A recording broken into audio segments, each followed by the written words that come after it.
The Ensemble podcast is intended for professional financial advisors. This content is created in partnership with our sponsor, NMMT Limited, ABN 42058 835573, AFSL 23465, and is limited to publicly available information. Before acting on any general advice, you should consider whether appropriate and obtain financial advice from a qualified financial advisor. Ensemble does not hold an AFS license and does not provide any financial advice or services or endorse any general advice. If a PDS or IM exists, you should obtain a copy and review it thoroughly before making a decision.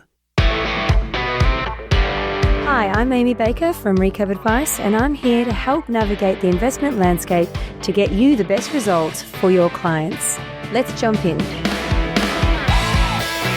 North is one of Australia's leading wrap platforms for super and pension. Recently ranked number 1 for advisor proposition and retirement in the latest NMG Advisor Wealth Survey. North is purpose-built to help advisors confidently prepare clients for and guide them through retirement. With market-leading retirement solutions, flexible managed portfolios, and integrated digital technology, North supports clearer conversations, scalable advice, and better retirement outcomes. Backed by disciplined governance and continual innovation, North partners with advisors who are serious about growing their practices and their clients' wealth. Well, today we're tackling one of the biggest challenges in advice right now, and that's how we structure retirement in a way that actually holds up when clients are living longer, drawing down for decades, and expecting certainty.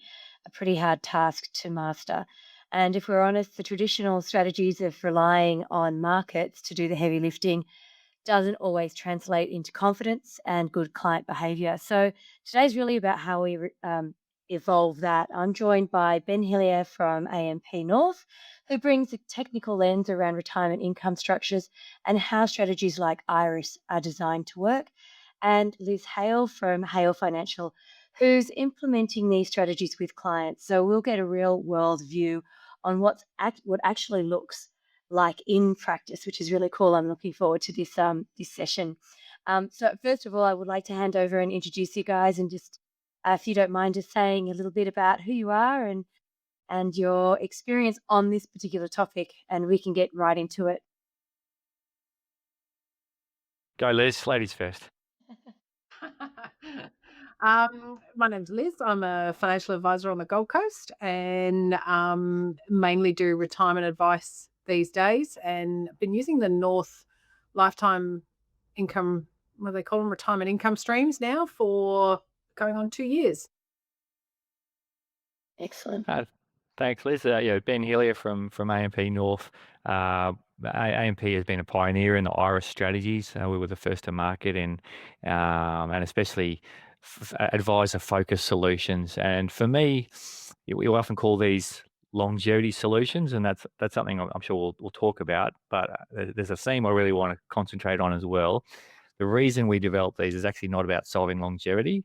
It's solving adequacy, making sure people can spend as much as possible confidently. And that's been a real driving passion of mine since probably 15 years ago. I was working at several different super funds and analysed just how much people left unspent when they passed away inadvertently. Clearly, the research that we did showed that people intended to spend their superannuation during their lifetime to fund retirement, but they were just leaving 90% on average unspent. And so I thought, look, there's got to be a better way. There's got to be a more efficient way to convert that capital that they've saved up so hard over their working life into retirement income. So really excited to talk about it and talk about our journey, about how we've got here. Fantastic. Yeah, there's so much to these products. Can we just, before I go deep diving, get some experience from Liz, just to understand, for those who don't know what IRIS is or what this product is, do you mind, Ben, just giving us a bit of a rundown on what this is all about, just how it works away from just a basic account-based pension? Sure. So IRIS, innovative retirement income stream. I think the wonks at Treasury didn't realise we already had another IRIS in the industry.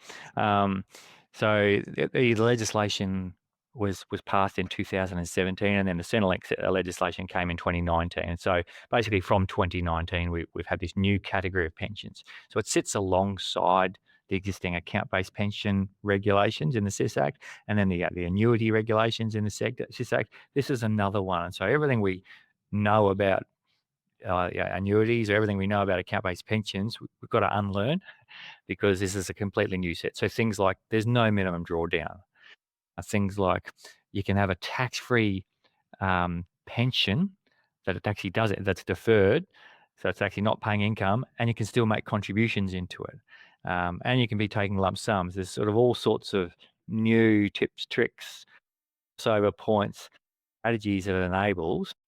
Basically, just additional flexibility, additional sort of arrows in the quiver that advisors can use to maximise their client outcomes, whether that be to overcome longevity risk, as we talked about, to be able to provide income for a spouse no matter how long the spouse lives, but anyway, certainly improve Centrelink testing for age pension, for aged care, just maximising income, all sorts of different strategies that this category enables. Effectively, the unifying features of an IRAS is it can be deferred. It can be deferred either during the accumulation phase and the retirement phase, and then it starts to pay income. And once the income starts, it will be pay income for life. That's a requirement. However, unlike traditional annuities, the income can vary based on, for example, investment performance. And so, that's we all know and understand the benefit of staying invested in the market. We do it every day with accumulation and pension, account-based pensions. We all accept that investment risk means you do have some bad days and years, but on average, you actually do very, very well, and it's far better than staying invested in cash over a long period of time, of course. So these IRAS solutions allow you to take that into an annuity construct, sort of explode it and say, no, we can have income for life, but we can stay invested in the market all the way through retirement, and we can get all the upside benefits, but we accept there's going to be some variability to the income. Think of it a bit like a fixed home loan versus a variable home loan. We all know, I think, or I understand that, a variable home loan is better value. To get a fixed loan, you're actually betting against the bank that you know better than the bank. But sometimes that's important for peace of mind, or just to lock in some certainty. But generally, Australians are generally comfortable that most of the time we actually do use variable home loans. But fixed loans have their place too, and similarly, IRAS is like a variable income for life. It sits alongside a fixed income for life, which is a traditional annuity, but they both have their place. Excellent. And so I guess that really is a nice segue into getting Liz to just share some of her.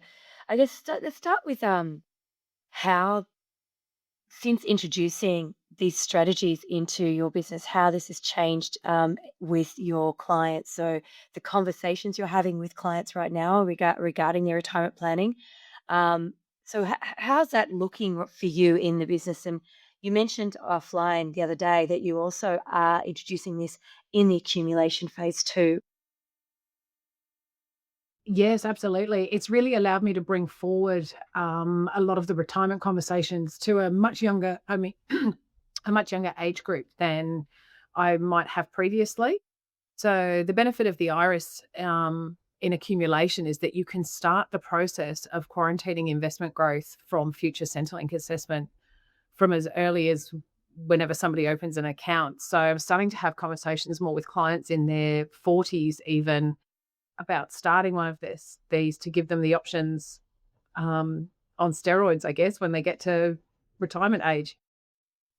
That's unbelievable. And that's actually what really piqued my interest. We often in advice as a practice, in our practice, and I know you're the same, and I think any advisor listening would agree to this, as where our value lies in terms of someone could do it yourself. They could go to an industry fund. They could actually set themselves up with super fund and then go into account-based pension at the time of retirement without needing advisors. But with something like this, it adds another layer of complexity, but also value to what we do in terms of the technical side. And I love the idea that you could actually quarantine that amount to ensure that in the future they will be able to access some Centrelink benefit, depending, of course, their other tests and whatnot. But that's a fantastic feature in regards to what this can do. And it does layer in the value of what we do, and also then kind of trumps the, compare the pair of an industry fund in terms of being able to actually take that client on a better journey.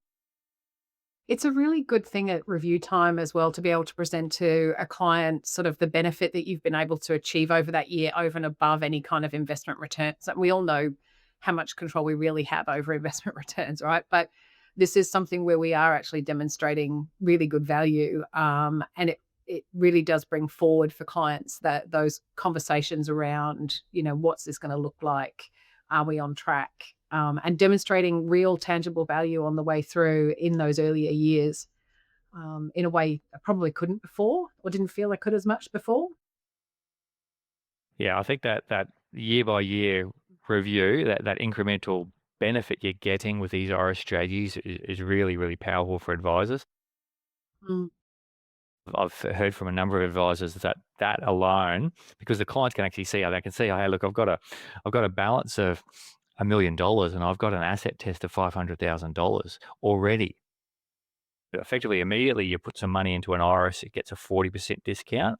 But then over time, as we've been talking, if you're in that accumulation phase, there's no cost to that. There's no restrictions. There's no lack of investment choice, but that benefit grows. And so we've recently just analysed the first crop of clients we had in what we call lifetime super. This is the IRAs in accumulation phase. And they're all sitting on, even though markets have fallen, so they've lost some of their investment growth, but they're all sitting on about a 50% discount. So they started with a 40% discount a couple of years ago. Now they're on a 50% discount. And they can see that. That's visible to them. It's tangible. That'll just keep on growing. The longer you're in it, generally, the better it gets. For those who haven't seen these before, basically the purchase amount that Centrelink sees as a deemed value. They use the deeming rate. So whatever you put in, grossed up by the deeming rate, that's what Centrelink sees. And so they're ignoring the actual investment earnings. So over time, as long as you can beat the deeming rate, and let's all hang up our boots if we can't, then you're increasing the value of these IRA strategies. But the benefit is you're not even locked in to a lifetime income stream until you actually retire. So it's a free option. Why wouldn't you take it? Yeah. Well, that's compelling. Actually, question I was going to ask Liz is, how do you explain this to clients without feeling too complex? So, because I've already had a few hours at this, just researching and learning and trying to get my head around it and how I could implement it. But, us advisors we go into strategy mode, and clients are just trying to keep it simple and understand. And that's a big part of our job, is relaying that back to them in a simplistic way. How do you find you do that in a day-to-day sort of scenario? Yeah, it is relatively complex as a strategy, but more so in the retirement phase, I think, than in the accumulation phase. So for breaking that down in the accumulation phase is relatively simple. I just explain to clients, I call it the Centrelink friendly super. And everybody wants something Centrelink friendly if they can. I do it visually and drawing out a little chart for clients that demonstrates the difference between their balance over a long period of time and the trajectory we might expect on that, and the upper deeming rate and what that will look like. It's a really simple 3-line chart, and just explaining that they will have that benefit when they get to retirement, explaining that they get the option to use this, but not the obligation. So as Ben rightly said, there's no cost for it. There's no investment penalty. It operates exactly the same as any other super fund. You can continue to fund your insurance from it. You can pay your advice fees from it. Do all your salary sacrifices, all those sorts of things. It operates exactly like any other super fund. And then at retirement, you get the option to use this retirement income stream if it's deemed appropriate for you at that point. So I'm using it for people to either increase Centrelink entitlements or potentially bring them forward. But I'm also using it for people where the trajectory is not to be eligible for Centrelink at all, But this is kind of like a plan B insurance policy sitting in their super fund, where if things don't go to plan and they don't achieve those objectives, whether it's because of ill health or job loss or anything else, they've got this that they can then turn on if they need it. And if they don't need it, it didn't cost them anything. Which is brilliant. I love that. It's an insurance policy. It's a Yeah. safety net that they can rely on, and I think that really comes down to the challenges we're facing in terms of the longevity risk of a generation that is going to, live longer and potentially run out of money. Different to what Ben was saying earlier, where there's been a problem of people not spending enough over time. We're starting to see a shift in the sand where we're doing forecasts and they are going to outlive potentially. So it can be a fantastic sort of method to ensure that there's going to be cash flow for these people and they will be able to access potentially more Centrelink than initially. Absolutely. But do you mind giving us an example of how this works and a strategy, a real case? Obviously not including the names, but just an example of how you've actually structured this in practice. Yeah, okay. So I've got lots and lots of clients sitting in accumulation phase in this at the moment, all happily squirreling away their future Centrelink benefits. I've got one lady in particular going through the deferred annuity at the moment. So when you get to retirement, that's when sort of the rubber hits the road on these things. So we did a split when she turned age 65 and commenced a deferred lifetime annuity with 40% of her super balance at the time. She is still working. So she's still contributing into the other super fund. But what happened at that point is we essentially make a withdrawal from her retirement income stream and recreate another super account and leave the remainder in the deferred portion. That portion then becomes the tax-free environment, and she defers income payments, but is still taking income from it in the form of lump sums. So it's lump sum commutations. Every time you do that, it further reduces the purchase price, which is the bit that Centrelink assesses for age pension assets test. And most people are assets tested rather than income tested, vast majority in my experience. So what's happening at the moment is her initial purchase price was already discounted with probably only a small amount due to income growth because she had only been in it for a short period of time. She'd had a small discount from quarantining investment growth, but now every year we're taking a lump sum out. We're on trajectory for her to have, in about 7 years, she will have a lifetime income stream with a 0 Centrelink assessment value. And then her standard super balance at the time, which she can then commence to a standard account-based pension. So we're hoping to get her overall, her situation, we should be able to get her about 30 to 40% of her assets completely quarantined from Centrelink assessment. You can do more than that. We didn't need to for her, but you can do more if you need to. And that's where the value lies in this. I find that brilliant, where you can do that commutation and reduce that value and have that funded, that's quarantined, but you've still got accumulation. You still have an account-based pension as well, working with it. Yes. Yeah, so sorry. No, please. She'll have the retirement income stream, which will give her that guaranteed income for life, invested according to her risk profile, which should do better for her over the longer term than cash investments, as Ben was saying before. But she'll retain full access to the capital that's in her account-based pension the same way she would before. She's a single lady, so the assets test for her is significantly lower than it is for a couple, which is often the problem singles have. So hiding that money means that hiding it. I shouldn't say hiding it, but hiding it means that she is going to be eligible for Centrelink straight away at age 67, with all the benefits that that's going to give her. So the pension card and all that stuff that she needs. And obviously if she's spending some Centrelink age pension, she doesn't need to spend quite as much from her account-based pension over time, which means it will last longer. Hiding might be a tricky word. Maybe quarantine. I like the quarantine. I usually say quarantine. I slipped.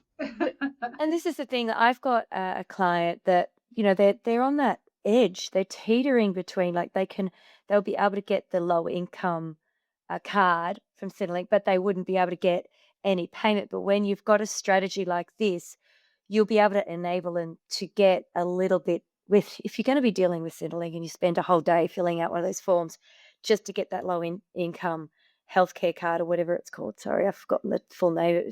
Anyway, you know where I'm going with this. You spend that time, you may as well think. You want to be able to go, right, well, I'm spending all this time with giving every piece of my information to Centrelink. Wouldn't it be nice to be able to just get a little bit of pocket money along the way as well? And this is actually what this product can do. But it doesn't dismiss the entire strategy of an account-based pension.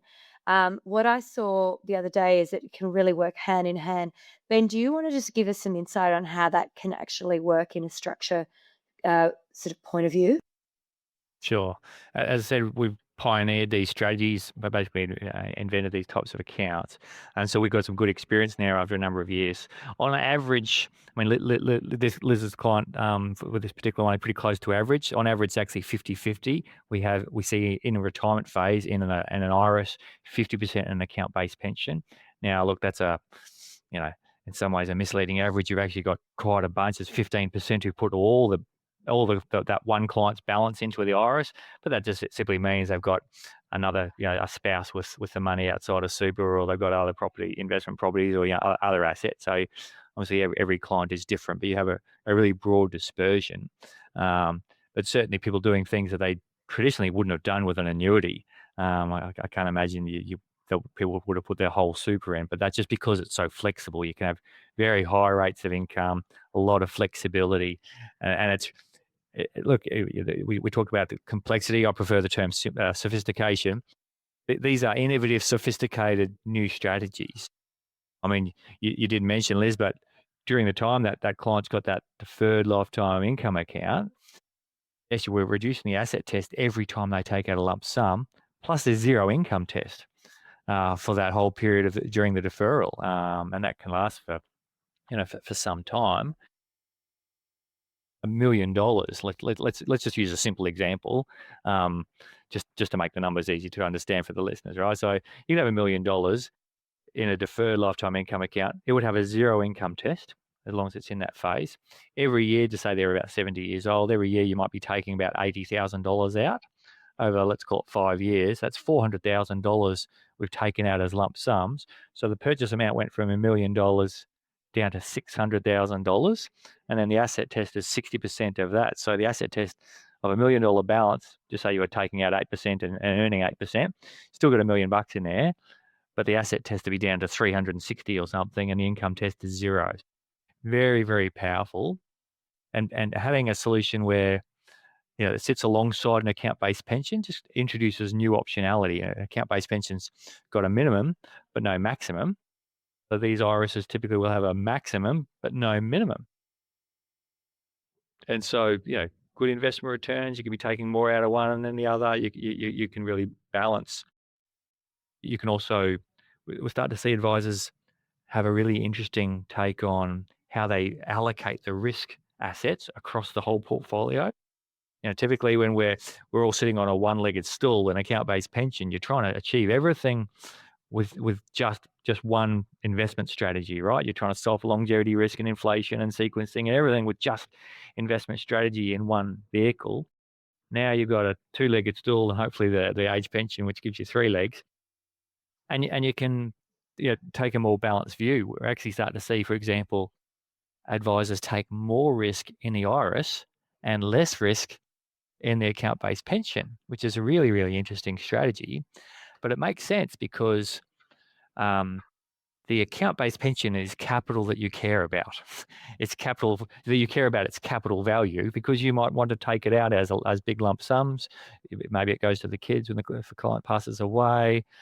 Whereas the IRIS, it does have a money back death and exit benefit, so people can feel comfortable they're going to get good value. But over time, its value is not its capital value. Its value is just as an engine to provide lifetime income. And so it actually makes sense to just dial up the risk on that, maximize the income, and then you can be a little bit more conservative about the capital that you really want to preserve for, specifically for its own value. So yeah, really interesting new strategies and approaches. You've touched so many things there. I should have had a notepad because I was like, okay, we could branch off into various conversations based on a lot that you just said then. One of which is not dismissing the use of account-based pension, adding the value of what an advisor will always naturally give is this selection of investment and the investment approach, which is, I feel, another layer that we can give that just an industry fund can't. We have full transparency. You've got with North, for example, your APL is pretty broad, but you've got managed accounts or you've got direct funds, so the advisor still got the hands-on approach to add that their specialty in respect to how the portfolio is managed.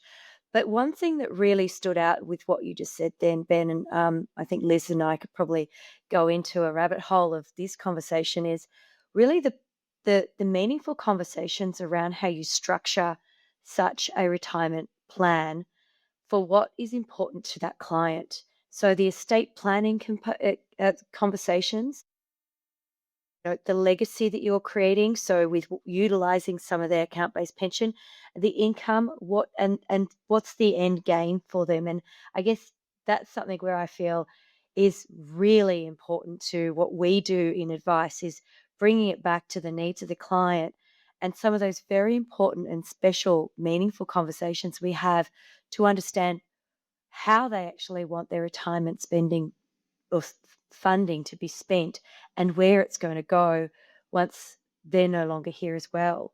Liz, are you finding that when you're doing these, you're working through these strategies and having these conversations, that this has actually opened up better conversations with the clients to actually further understand what's important, given that we've got money going to be funneled in different avenues, especially from an estate planning consideration?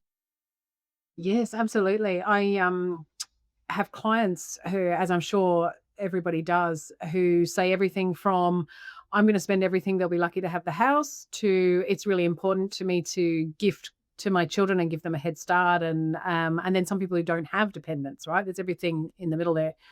Um, the interesting thing with the IRIS strategy from a death benefit perspective, I guess, is that whilst you are giving up access to capital and some death benefits in exchange for that, in the same way you do with annuities and some of those other things, the long-term trajectory of the overall estate death value actually looks really good over the long term, because we're finding that the account-based pensions last longer, they've got more money in them. So there tends to be a bit of a trade-off in sort of the middle period of that retirement, but then it evens itself out again towards the end. Would you agree with that, Ben? 100%. So what we typically see, and our modelling tools make this a lot, very, very easy, of course, to be able to see how much income, how much Centrelink, how much capital access is available, and what's the death benefit at various ages. And you're exactly right. Most of the time we actually see, though the IRIS death benefit will decline to zero by life expectancy, that's a legislative requirement that applies to all lifetime income streams that get these Centrelink benefits. But the value of the whole portfolio can actually be extended for higher for longer, because the account-based pension lasts longer. Why? Because, hey, look, if you're spending an extra over a period of time, maybe $200,000 extra age pension that you wouldn't have otherwise got, that's $200,000 that hasn't been taken out of the account-based pension, plus compound earnings. And so if you have a look at people's likely life expectancy, especially when there's a couple, when we know that the probability, that there's 1 in 5 of your clients will have one spouse alive at age 98. So you have to sort of be thinking longish timeframes, especially when there's a couple. In all likelihood, you'll actually be enhancing the estate value over that period of time. Yeah, which is something that clients, the vast majority of people prefer that outcome, even if the throwaway line is, I'm going to spend everything and they'll be lucky to have the house. They're not disappointed to hear that there'll be more value towards the end.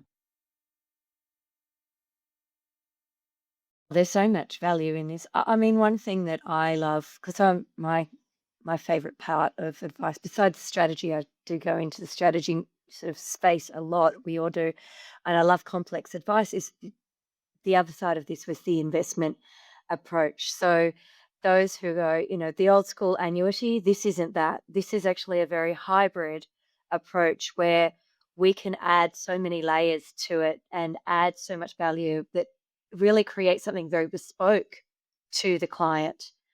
And it really comes down to how we communicate that value across to them as well.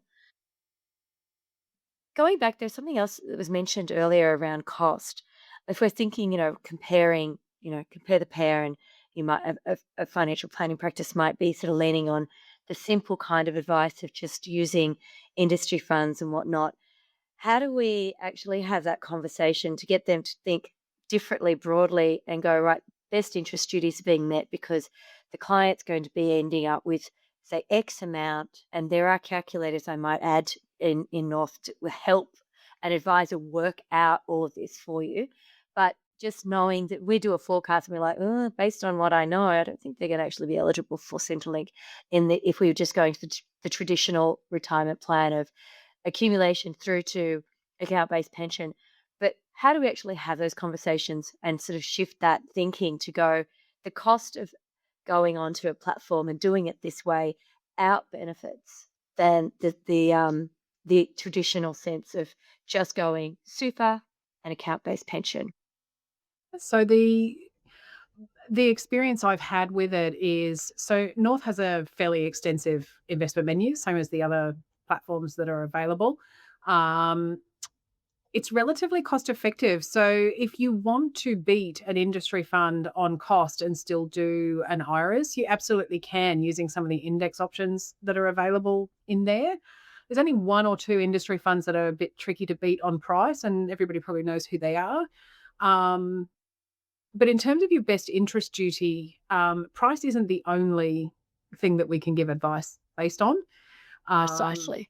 Investment options, bucketing strategies when you're getting closer to retirement, as well as this retirement income stream product, you can demonstrate a best interest value. If we can, the tools will help you illustrate pension uplift. I just presented a statement of advice earlier this week to clients where they're both in their 50s, early 50s at the moment, and I'm moving them both from industry funds into IRAs. And the potential uplift for them at the moment, the calculator is showing $20,000 a year potentially in retirement for them both, across the pair of them. Over the course of a 30-year retirement, that's far outweighs whether the overall cost is 0.38 or 0.39 for the product overall. And I'm quite comfortable that would satisfy a best interest duty. I happily argue that. We've got retirement specialists on hand to actually help advisors do these sorts of projections that Liz just mentioned, right? And we've gone back and analysed these projections. And this comes to the advisors often ask, what's the sweet spot? Who's the ideal client? And I answer with this stat: of all the projections we've done over years now, about 76% of the accumulation clients, 76% of the projections, show an age pension uplift of more than $100,000 over 20 years in retirement. More than $100,000. I think the record, staggeringly, is like $600,000 or something ridiculous. But these are substantial. You're not going to recoup that by saving 20 cents a week on an admin fee or something. These are strategies that can help a very, very wide range of clients. 3/4 is our number, but please test it for yourselves. And so but we just need to think in a different dimension beyond just what's the sticker price of the fee. But keeping in mind, as Liz already mentioned, that it can be very cost effective being on a platform, certainly being on North. We have already low fees. Our new Grow menu is even lower for low balance clients, and the IRAs cost you nothing extra. Yeah, it's fantastic. I was just thinking about every single advisor I know of would be dealing with transitioning a client into retirement, and it is only going to become more and more apparent. We've got a greater population aging, and they're all retiring or in retirement. So it's certainly something where we can add a lot of value. What about those advisors that do have quite a large book of existing retired clients? I was actually looking at this for one of my clients. So we're not in the accumulation phase anymore. We're already sitting in account-based pension. They're in their 70s, but you're looking at this going, okay, this would be fantastic. God, I wish I'd known about this earlier. That's sort of what the conversation I had last year when I heard about this. Um, I know already off the top of my head a whole list of people in my client book that would benefit from this. What's I guess what's the pros and cons of actually moving a client into an IRAS during retirement? So Just asking we've for got a friend. we've got three iris types. We've talked about them here, but just to summarize again, we've got the accumulation iris, we've got the deferred one in retirement phase, and then we've got the income paying iris. And I'm, well, maybe a little bit surprised to say, but not really, that for launching a lifetime income solution, our least popular one is the one that actually pays the income. And so the accumulation one is easily the most popular because it's just it's a free option that many advisors are giving to simply all their clients on review. But even for those who are retired, we actually see the deferred as more popular than the income paying. And the reason is the strategy that Liz talked about before. You can have someone who's just ready to, they're already retired. The first one we sold to this was an 86-year-old. So apparently they saved 20 odd grand in aged care costs sort of immediately by using this strategy because that there's no income test. So it can suit people who are very well already retired, already along that journey, because you can be taking lump sums to fund retirement, but there's simply zero income test, and those lump sums are reducing your assessable assets every time you take them. And so very, very powerful strategies. Personally, if I was sitting in front of a client, I would never be starting with the lifetime income account first. I'd always be using the deferred one. It's more complex. So maybe if the client just really needs to understand it, maybe it's too complex, sure. But I think that's our that's advisors' jobs to make the complex simple and to add that value, and that is the greatest value you can do is using that deferred one. So yeah, it's a very powerful strategy, and I guess I'm really pleased to see that advisors are grasping that and using that even more commonly than just the simple lifetime income stream. And I need to point out for those who aren't familiar with these, at some point you use the deferred. At some point, there's some restrictions that will kick in. There's some legislative restrictions, and so then you flick the switch and turn it into a lifetime income stream. So instead of taking lump sums anymore, you actually turn on the income. That does turn on the income test, and so you can't do that. Those are deferred strategies indefinitely, but they're very, very powerful for, say, for 5 to 10 years while you do run them. Brilliant. And Liz, have you actually shifted clients that are in that space, like in retirement space? Are you doing that as well? No, I'm doing it more at the moment with clients who are actively retiring at the time.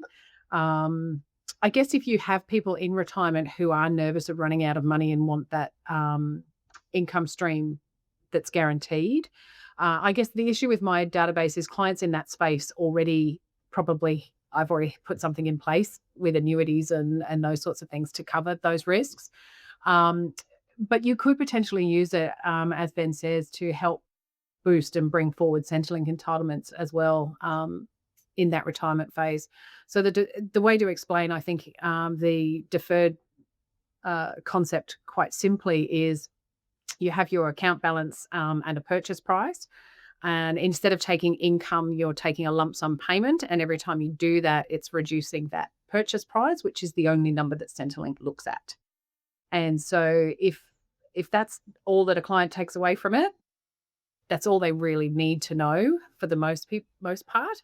Some people obviously want to know a lot more than that and get under the hood a little bit, but that's generally enough, I find, for most people to go, okay, that's great, and we'll leave the rest with you, Liz.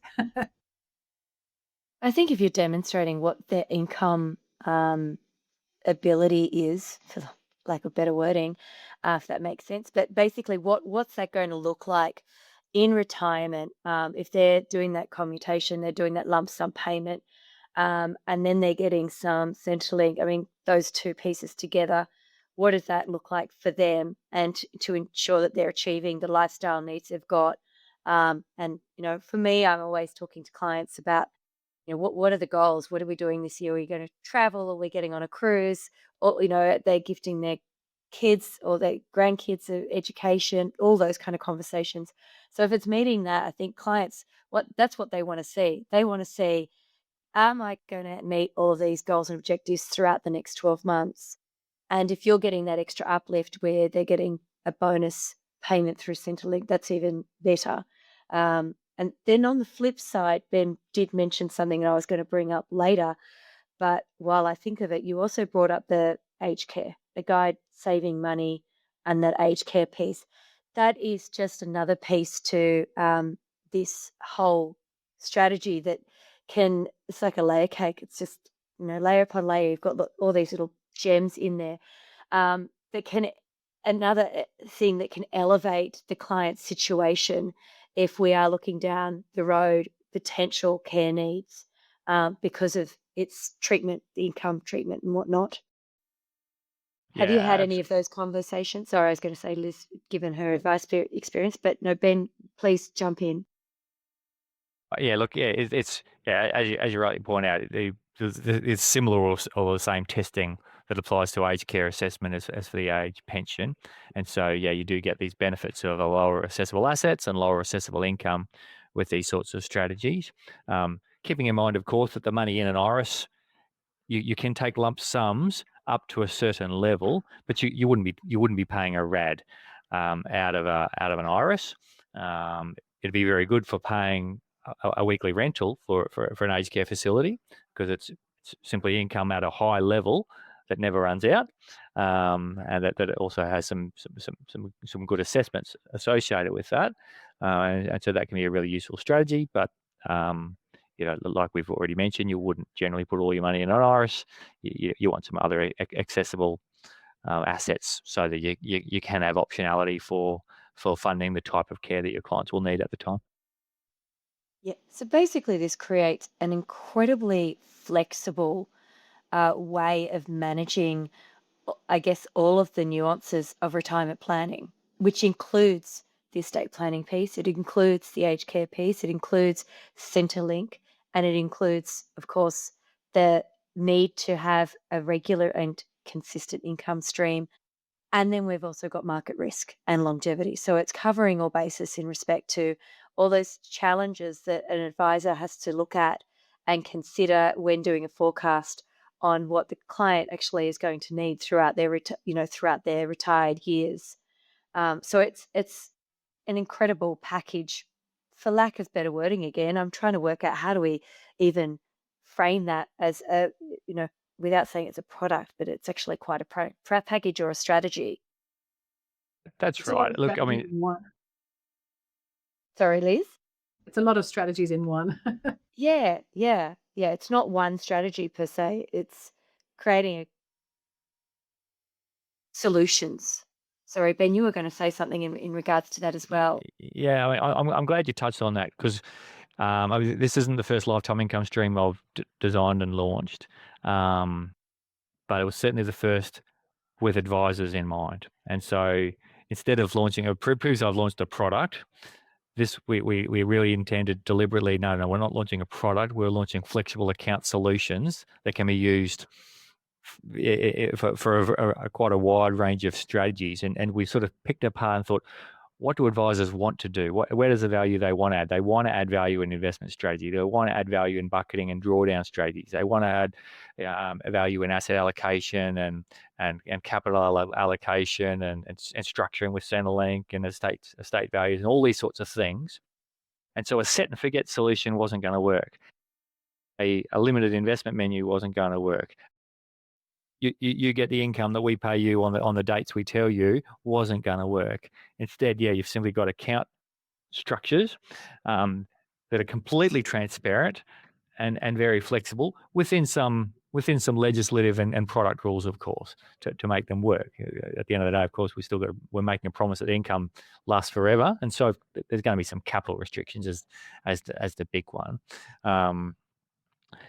And look, we really battled with this this sort of flexibility, sophistication, complexity. Can people understand it? Sort of these trade-offs.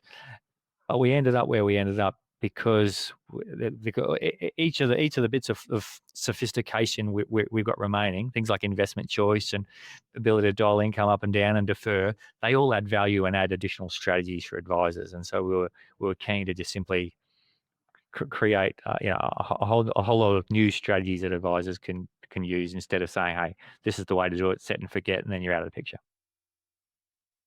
You've mentioned, like, of course, there's some restrictions and there's little caveats in there. So where could this go wrong, if it could? Or perhaps the other question maybe I should ask is, who's this not appropriate for? Our TMD calls out a few. If you had a single client without a spouse who was in very poor health, who wasn't expected to live very long, of course, we wouldn't recommend that, and our TMD would call that out. But we've had clients who have been in poor health, who've purchased these, have passed away already, but now they've got an income for a spouse, and perhaps that spouse wasn't as involved in the finances, and they passed away in comfort and confidence that their spouse is going to be looked after for life. I mean, for me, I think that's a really lovely thing. It's for me, the target market of these is people who are saving for retirement or want to spend money in retirement. But yes, there's some capital restrictions. That sounds a little bit glib, but that's really who it is. For me, if I was sitting in front of a client, I would be considering, not recommending, but I'd be considering an IRAS every time. It's just simply part of my standard consideration set. I think back to I wasn't working, but when I was at a previous fund, it was like I think 30 years since we launched the account-based pension, and went back and had a look at the business case and then the take-up. And the take-up was terrible. In the first 6 months, I think there was 16 account-based pensions were sold. And we were paying trailing commissions at the time to advisors. But it just, people weren't used to it. It was unfamiliar. People were just used to taking a lump sum and cashing out and doing whatever. But now you won't find a single advisor in Australia who doesn't consider an account-based pension every single time, and probably does recommend it 99% of the time. For me, that's just, IRAS should be in that same, I think we're on that same journey. It'll just simply become part of the standard consideration set. But yeah, if it doesn't suit the client, I mean, if you've got fabulously wealthy clients who never need to draw down on capital, yeah, probably an IRAS is not for them. For Middle Australia, it's the most efficient way to convert capital to income. And so back to my original point, this will maximize income for very, very many people. And that's why we did it in a way that's sustainable. We find that people are comfortable to spend capital once they've overcome what we call FORO, the fear of running out. And Liz, drawing on your experience, if you were to talk to other advisors, what would you say, or how would you encourage them to get started? When's the right time to start? What kind of client would that look like to get them in that direction? I would start with looking at it for every client, as Ben says. You'll be surprised where it does fit. I would start with the accumulation phase. It's the easiest bit to get your head around. If you're not familiar with North, it will help you get familiar with North. And then start tackling the retirement stuff once you've got your head around that. North are really good. The interactive tools online is pretty good, as well as the training and support from them in general. So they'll come and see you. They're running roadshows. There's all sorts of things you can access. So I'd start with accumulation and take it from there. Excellent.